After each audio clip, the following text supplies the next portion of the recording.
Letters, codes, puzzles, murder, a serial killer. In an innocent sense, it sounds like a horror movie or an unforgettable escape room. Unfortunately, it was neither. These events happened in real life, in real time, and real people lost their lives in tragic, gruesome ways, all because of a man named Dennis Rader, aka the BTK killer.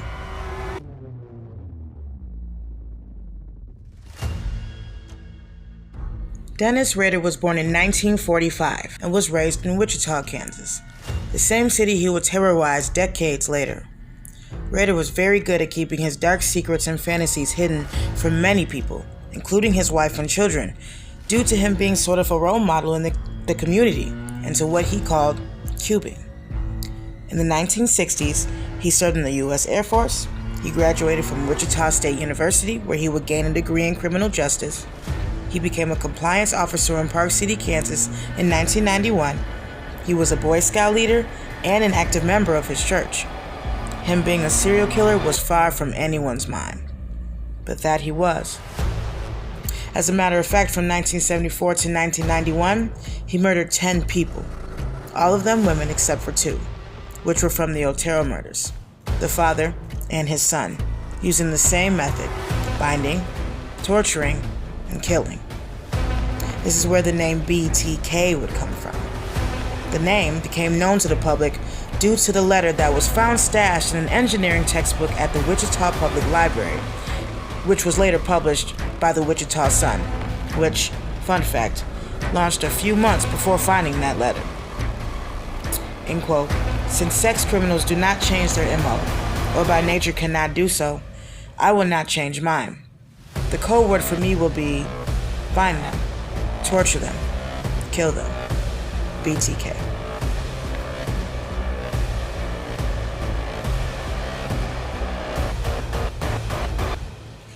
That letter was the first of 5 communications that he would send to local media, such as the Wichita Eagle and KAKE TV station, as well as communication with the police. This would eventually lead to his capture in 2005, but before then, it was used as a means to taunt and, in a way, inform. With that being said, the circumstance brings about many questions on what is the right and ethical way for news outlets to handle a potential serial killer communicating with them about murders that have been committed. First, news outlets would have to decide on whether or not this is newsworthy and if there is a high public interest.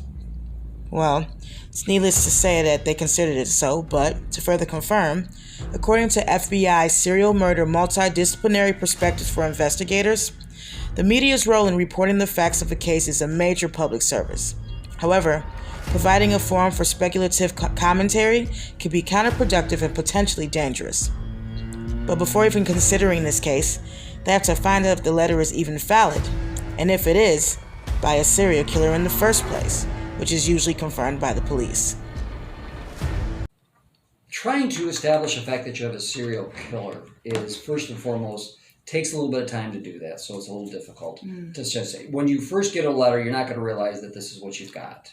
Right. So it's going to take a series of events to happen before the police start to put the pieces together to say that this is probably the same person committing these same homicides. Right. So it just takes a little time to build it. So an initial letter, if you were to get it, would be treated as evidence, first and foremost. Then you would treat it, to begin with, as credible. So either you have no reason to believe that it's not true, right. Maybe you don't have a reason to believe it's true yet, but you would take it on its face value and say, okay, somebody is saying that they committed a murder or about to commit a murder. So you would probably receive that and then begin to try to figure out what this person is referring to. Then, once confirmed, many factors have to be considered while reporting on a story like this. How much information is too much information? What about the families of the victims? What if there's a threat to the letters being unpublished? How does the news stay true to the original duty of informing the public and not end up becoming a puppet of the police or the killer? The SPJ Code of Ethics gives some guidelines that help give some idea of how to report on a case like this. Reporters have to try and minimize harm by balancing the public's need for potential harm or discomfort. This was practiced by the Wichita Sun when they only published parts of that first letter that was received by Rader. we live in a much different time. I mean, that article would frickin' explode online. And that's something, everybody would see it. A kid might see it on the projection screen while their teachers got Facebook pulled up. I mean, everybody would see it. Yeah. And I think at that point, it would be doing a lot more harm than good. It wouldn't have obviously spread like wildfire in the same way all the way back then, but right. I think now, especially, that would totally go against that. Yeah. I feel like that would harm, the victims' families and friends, and I think that's just in poor taste. How is all this affecting the families of whoever was killed? That's certainly an area where you could cause harms if you're just wantonly publishing his letters. Just for him to get it, and he's just enjoying the whole thing. Mm-hmm. I think that's a tricky one because you're weighing it against so many other factors. You're weighing it against public safety, public's right to know. Mm-hmm. I guess it comes back to me, the more the public knows sooner, the more able they are to make a decision of their own. People, I think, aren't helped if they're kept in the dark. Almost certainly we would not publish photos, especially if they're, grisly, if there's any, blood or bodies or anything like that. So we wouldn't want to offend the surviving loved ones of the deceased. But who knows if there was something in the photo that could be identified by a reader that points to the killer. I think maybe there's something, he takes a photo of the crime scene and there's, his hands in the shot and his hand's got a tattoo or something that could be distinctive. So maybe we would crop that to be, there was a case a couple years ago in Michigan where down by the Detroit area, a body was found or parts of a body were found in the sewer, and the police released to us basically a photo of a tattoo from skin, and just in the hopes that, because they had no idea who this person, I don't think they can even tell if it was a man or a woman because it was so degraded. But they had this tattoo that was distinctive, so we published a kind of like a cleaned up image of that, just hoping someone would recognize it. Being transparent is also very vital in an ordeal such as this, as it makes the news more trustworthy. I suppose you get some criticism from some people who think the news is just feeding him, getting him excited. And that's certainly something you would have to discuss among the editors. But I don't think that falls on the paper itself that they received those, as long as they're being thoughtful about what they're doing. And this is something where I'd be more inclined to tell the public more about what's going on rather than less, which is where I think things would come into conflict if you're working with police. It's a very controversial subject in the first place, so I feel like it could go either way, actually. Like it would probably be a mixed bag of negative versus positive feedback, honestly. Like, kind of how the subject matter is mixed on, do you publish the article or do you not, So people would probably view it both ways, like either A, they're giving this killer too much attention, or B, they are just trying to keep the public informed and maybe get any insight into the case, like, or any evidence about the case, that would be helpful. I mean, our chief goal is to inform the public of what they need to know, of what's happening in their community or on the world stage if it gets that big. And we got to kind of tread that line of what's responsible reporting versus being sensational, just for, I would say, just for clicks' sake. People, and I think if you want to write about the letter you've received, there's a better way to do that than just projecting this supposed killer's voice. Right. You're the paper. You're supposed to be the trusted community voice. Tell people yourself. Don't let this guy just say whatever he wants to say. Also, acting independently is a guide to follow when dealing with the killer and the police. It's not an uncommon thing for the news to cooperate with the police, but this does not conclude, however, that they work for the police. As for the killer, the reporter can't give in to threats from the killer because it would be giving them the power and control that they want. The tricky thing with the police,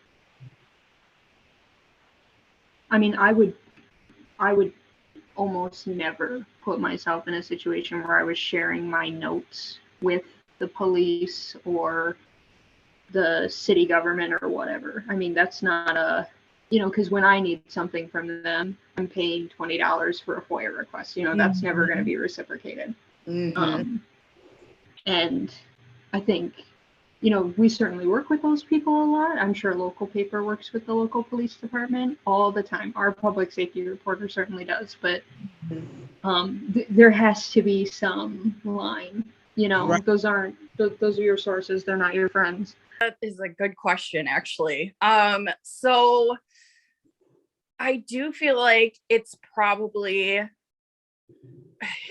it may be giving the killer more attention, but at the same time, it would be helpful to cooperate with the police because they probably know a lot about the case that, just the media doesn't know.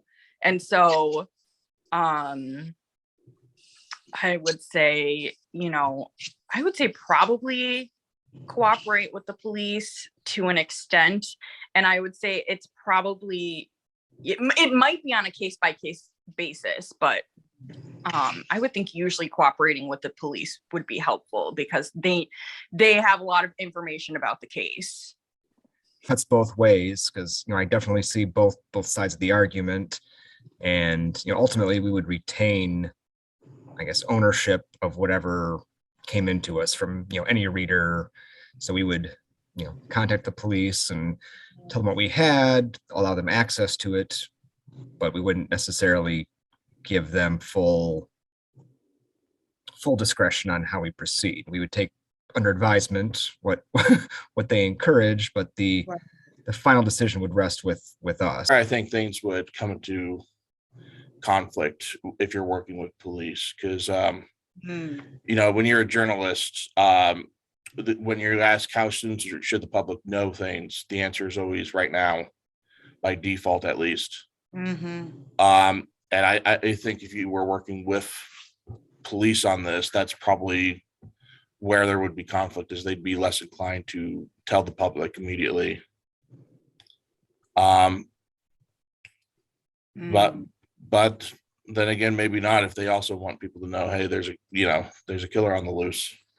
Reporter were to get information, say a reporter puts out a general broadcast, a media broadcast, for assistance for the police department. And if somebody comes to the media with information, say, hey, I think I know who your killer is. And then the media goes off and starts to try to investigate that on their own and doesn't pass that information on to law enforcement. Yeah, that could be a real conflict. Right. Because you could be giving the person we're looking for the heads up that we're onto them. And next thing you know, they disappear and they may surface someplace else in the country or a different part of the state or whatever else it may be. Right. So that part could be a conflict. Right. For the most part, we hope that we complement each other. We provide information to the media or press releases. You put it out, the information comes in.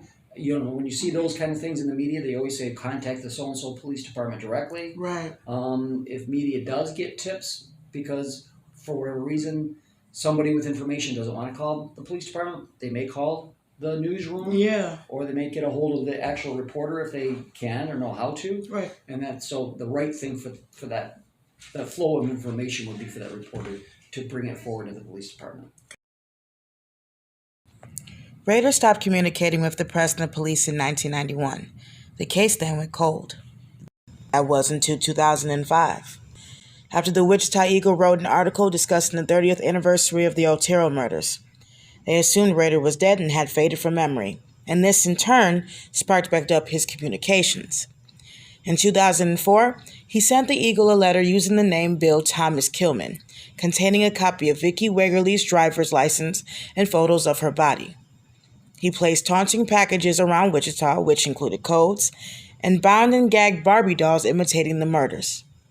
In January 2005, the police found a cereal box, and in it included a message asking if he could communicate with a floppy disk without being traced. He got his answer from the police running a newspaper ad with the message, "Rex, it would be okay." The police received the floppy disk in February of 2005. Although it was formatted, there was still metadata attached to a document, and this included his name and his church. The final piece of the puzzle was the matching of DNA of him and his daughter, Carrie Rawson. They already had DNA from Rader due to semen being received from the crime scenes, but they figured out Carrie went to the hospital for a pap smear and also used her DNA, resulting in a match. He was then arrested on February 25, 2005, and was sentenced to 10 consecutive life terms in prison. He is now jailed in El Dorado Correctional Facility, serving a 175-year sentence in solitary confinement, only allowed 1 hour out for exercise and showering. Why do you think he wanted to boast about the murders to the press and to the police, risking and eventually leading to his capture? Notoriety. They want to be known. They want their name out there if they do get caught. And I think over time, you've seen some things where it becomes a cat and mouse game, which is just fun. They interpret it as fun. They think they can stay 1, 2, 3 steps ahead of law enforcement. And for a while, they probably do. And some have and have never gotten caught. But for the most part, somewhere along the way, you wait for them to make a mistake, and then you use it to your advantage. But it's the thrill of the pursuit for them, I'm sure. I'm ahead of them. They can't figure me out. Isn't this fun? And the more they do it, the more confident they get. The more confident they get, the more likely they are to slip up. A lot of the psychology with a killer like that is that it's like a game to them, and you are gonna. I can totally see in today's day and age, somebody's the killer is communicating exclusively with us here at Channel 7. Come back to Channel 7 for all your information on I can definitely see someone falling into that. And and that's what the person wants. If you have the whole town afraid of you, that's a ton of power. I mean, I'm not a psychologist, just Right. as a but from what I've been able to glean from reading about killers of this nature, a lot of them do tend to have a compulsion to not just do the crime itself, but to have some recognition, as counterintuitive as that sounds. They don't necessarily want to be caught, but they want their work, for lack of a better term, to be recognized and not forgotten. My unprofessional, casual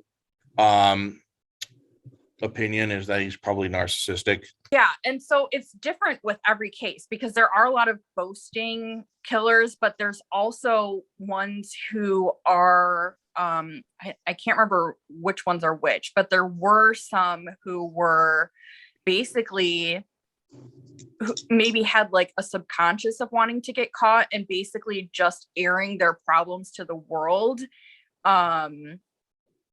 and like their past problems to the world and why this happened as a form of like almost therapy for themselves. And it's just bizarre, like like how this happens, because they could just literally just go see a therapist, but instead like this is how they're coping. Did he get notoriety? In some cases, yes. He is marked as one of the most gruesome killers in American history, and there have been shows and books made about him. There's even a site that was selling some of Rader's clothing and gold tooth fillings for a very hefty price. In other cases, no. There are many people who haven't heard of him. He's nowhere near as known as the Zodiac or Jack the Ripper or Ted Bundy.